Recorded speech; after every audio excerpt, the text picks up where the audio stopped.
Apat na drug personalities na arestar sa magkakasuhay na operasyon kan mga otoridad sa Bicol Region. Tinutukan niyan ni Jessica Calinog. Kalaboso ang 32 anyos na lalaki sa Pilar, Sorsogon na pigkukonsiderar na high-value target kan PIDEA.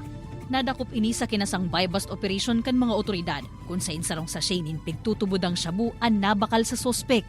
Onseng sachet panin illegal na droga ang nakuha sa iya durante kan body search na kinakarkulong nasa 200,000 pesos ang kantidad.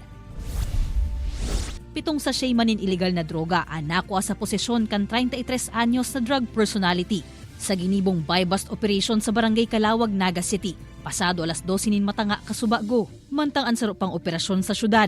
Napuli man sa agawanin badilkan pulis asin 38 anyos na sospek. 12 sachet nin pigtutubod ang shabu ang nakuha sa posesyon kaini. Nabaril o naputukan yung paa ng suspect dito dahil during the arrest, nag-resist po ito and nagkaroon ng agawan sa baril. So nag-attempt mag-agaw ng baril and so happy na nabaril yung suspect sa paa. Sa Basod, Camarines Norte, sarong 55 anyos na lalaki man ang nadakop sa lindong kan mandamiento de Riquisa kan mga otoridad. Nagkapirang pakete nin pigtutubod ang shabuan nakuha sa sospek.